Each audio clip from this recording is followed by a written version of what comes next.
আজকে আমরা আগুন হাতে কেন এখানে জড়ো হয়েছি? আগুন হাতে থাকার একটাই কারণ, সারা বাংলাদেশে যেই নারী নির্যাতন, নিপীড়ন এবং ধর্ষণ হচ্ছে তার বিরুদ্ধে এই আগুন।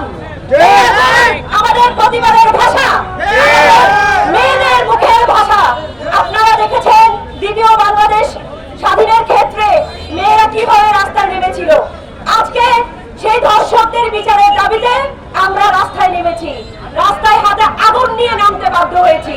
আমাদের সাথে আমাদের বিপ্লবী ভাইয়েরা আছে। আমরা খাগড়াছড়ি থেকে সেটাই জানান দিতে চাই, আমরা পাহাড়ের কোনায় আছি, কিন্তু এখানে এই ধরনের জঘন্যতম অপরাধ যদি হয় কাউকে ছাড় দেওয়া হবে না। সেই আগুন তাদের প্রতি যারা এই সকল অন্যায়কে সাপোর্ট করে, এই আগুন তাদের প্রতি যারা ধর্ষণের মতো ঘৃণ্যতম অপরাধের পক্ষে সাফাই গায়, এই আগুন তাদের প্রতি যারা দিনের পর দিন অন্যায় করে গেছে এবং অন্যায় সহ্য করে গেছে।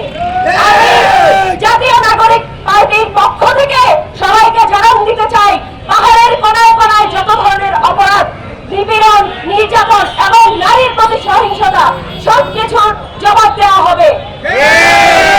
আজকে আমরা যারা রাস্তায় নেমেছি এটা আমাদের প্রথম পদক্ষেপ। খাগড়াছড়ির মানুষ জানলো খাগড়াছড়িতে জাতীয় নাগরিক পার্টির একটা অভিষেক হয়েছে। আমরা আজকের পর প্রত্যেকটা ঘরে ঘরে প্রত্যেকটা নারী জানান দিতে চাই, আমাদের প্রতি যে কোনো ধরনের অবমাননা, নিপীড়ন, নির্যাতন এবং ধর্ষণের পক্ষে আমরা একাই যথেষ্ট। আমাদের সাথে আমাদের ভাই, বাবা, বন্ধু সবাই আছে। আপনাদের সবাইকে একটা আহ্বান জানাবো, আপনারা যে কোনো ধরনের অপরাধ, যে কোনো ধরনের নিপীড়ন, নারীর প্রতি অবমাননা, প্রত্যেকটা অপরাধের বিরুদ্ধে আপনারা সোচ্চার থাকবেন। জাতীয় নাগরিক পার্টির পক্ষ থেকে প্রশাসনকে জানাতে চাই,